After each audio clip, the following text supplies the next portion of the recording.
चलिए सापरा जी से जवाब लूंगा, पहले घनश्याम तिवारी, क्योंकि घनश्याम तिवारी थोड़ा महाराष्ट्र की डिबेट हो रही थी, इसलिए मैंने सोचा आपके पास मैं आखिर में चलूंगा। आपको भी लगता है घनश्याम तिवारी अति आत्मविश्वास कांग्रेस पार्टी को हरियाणा में ले डूबा और अब शायद कुछ इंडिया गठबंधन को संभालने के लिए सब नेताओं में थोड़ी समझ आएगी, कुछ सबक लेंगे? क्या बोलेंगे? नमस्कार मानक जी, आपको, दर्शकों को और को पैनलिस्ट को सबसे पहले मैं श्रद्धेय नेताजी मुलायम सिंह यादव जी को अपनी श्रद्धांजलि देता हूं और उद्योग जगत के और सभी के प्रेरणादायक रतन टाटा जी को भी श्रद्धांजलि देता हूं। जहां तक हरियाणा की बात है, धोखा कहें, फरेब कहें, हादसा कहें, इस बेईमानी को क्या ना कहें और क्या कहें। कहने से बेईमान तो बुरा मानते हो तुम, अब तुमको बेईमान ना कहें तो क्या कहें। हरियाणा के चुनाव से पहले तक, चुनाव तक सबको ये दो उंगली दिखाई दे रही थी। एक मशीन से कुछ रिजल्ट आए और अचानक से सबको उस मशीन के अनुसार विश्लेषण करने लगा। ये हरियाणा के जो वोटर्स हैं वो खुल्लम खुल्ला अपनी बात बताते हैं। तो ये कहना कि उस मशीन से जो रिजल्ट आए हैं उसको वो अब वो नया विश्लेषण की बुनियाद बनेगा, ये रहस्य है और ये हरियाणा के वोटरों के लिए भी रहस्य है। जो लोग नई बुनियाद से अपना विश्लेषण कर रहे हैं उनकी ईमानदारी पे भी का भी रहस्य है, पहली बात। दूसरी बात कि ईवीएम का रहस्य तो सामने आता रहेगा, लेकिन जो एनडीए खुल करके कह रहा है कि महाराष्ट्र में हम ये करेंगे, दरअसल एनडीए अलायंस नहीं है, ये अनेक क्षेत्रीय दलों का मुर्दा घर है। चाहे वो बीजेडी है, चाहे वो वाईएसआर कांग्रेस है, चाहे वो शिरोमणि अकाली दल है, चाहे वो पीडीपी है, चाहे वो जेजेपी है, चाहे वो आरएलजेपी है जो कि पारस पासवान जी की पार्टी है, चाहे वो उपेंद्र कुशवाहा जी की पार्टी है।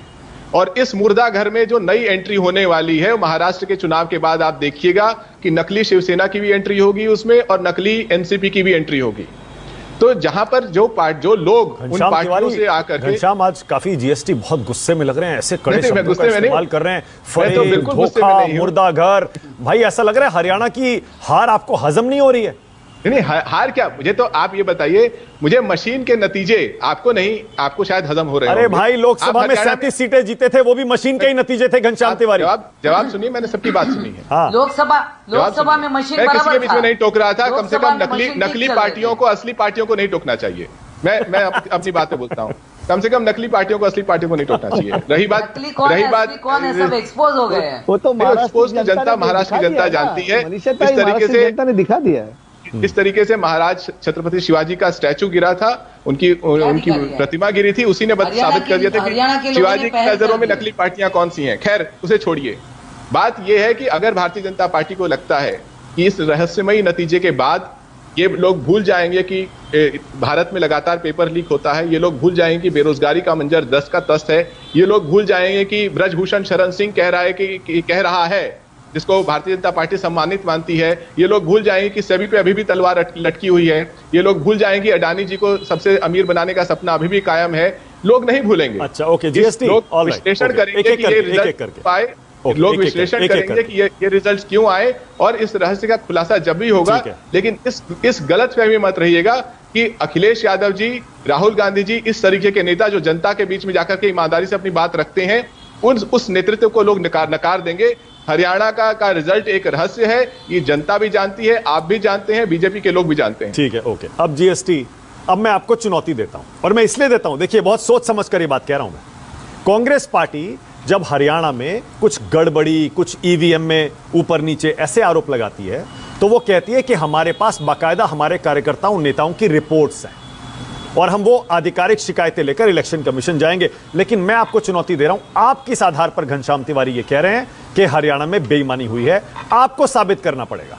बहुत साधारण, समाजवादी पार्टी हरियाणा के चुनाव को बेईमानी किस आधार पर कह रही है? बोलिए। बहुत साधारण सी बात है कि आप अपने दर्शकों का पोल करा लीजिए, क्या आज देश के वोटर को चुनाव आयोग पे भरोसा है? अरे क्या हमारे करते हैं घनश्याम तिवारी, पोल से थोड़े बेईमानी तय हो जाएगी।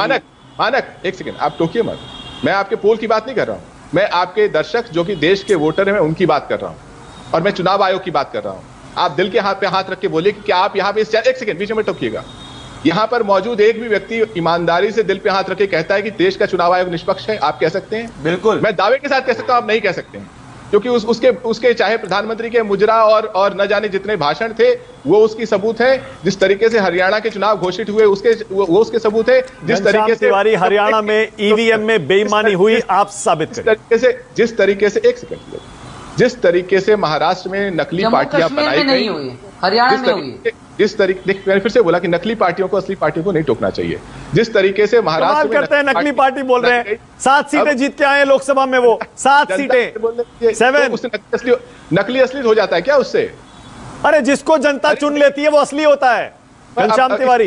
मैं ये नहीं कहता हूं कि शिवसेना उद्धव ठाकरे गुट असली है या शिवसेना शिंदे गुट असली है, लेकिन जनता ने स्प्लिट वर्डिक्ट दिया है दोनों में। आपकी राय है, मैंने बता दिया कि भारतीय राजनीति में एनडीए अलायंस के कौन कौन से दल हैं जो उनके घोषित सहयोगी थे और अघोषित सहयोगी थे जो आज मुर्दा घर में हैं, और उसमें ये नकली पार्टियां भी जाएंगी। इसीलिए मैं हरियाणा को और महाराष्ट्र को एक नजर से नहीं देखता। ओके, पहले मुझे मनीषा जी को मौका देना पड़ेगा। मनीषा जी बोलिए, मुर्दा घर है जिसमें आप भी जाएंगे चुनाव के बाद, बोलिए। समाजवादी पार्टी के घनश्याम तिवारी करें। देखिए, घनश्याम तिवारी क्या कहते हैं, उनको महाराष्ट्र की परिस्थिति पता नहीं है। अब ये कहते हैं कि दोस्ती यारी की कुछ बात करते। शिवसेना और भारतीय जनता पार्टी की लगभग 30 साल की युति है। कॉमन जो हिंदुत्व के आधार पर ये युति बाला साहब ठाकरे और बीजेपी के उस वक्त के नेताओं ने बनाई थी। अब शिवसेना जो अभी यूबीटी है, यूबीटी पार्ट जो है, तो उनको तो अब हिंदुत्व छोड़ दिया है उन्होंने। अब जो उद्धव ठाकरे जी अपने भाषण के शुरुआत में ये जो हिंदू भाइयों बहनों को संबोधते वो भी छोड़ दिया है, सावरकर जी को छोड़ दिया है, गाय को छोड़ दिया है। अब ये गाय को गौ माता नहीं मानते, सब छोड़ दिया है उन्होंने कुर्सी के लिए। और ये महाराष्ट्र की जनता ने देखा है। और संजय राउत जी ने क्या कहा, ये योजना उन्होंने कहा कि मध्य प्रदेश में बंद हो गई, वहां पर इंदौर में संजय राउत जो उनके बड़बोले प्रवक्ता है, तो उनके ऊपर एक गुना दर्ज हुआ है।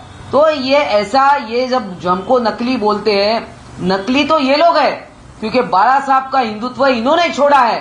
तो असली नकली लोगों ने पहचान लिया है और महाराष्ट्र में महायुति की जीत होगी, क्योंकि हमने काम किया है, हम काम कर रहे हैं और okay, alright, okay, Ghanshyam Tiwari.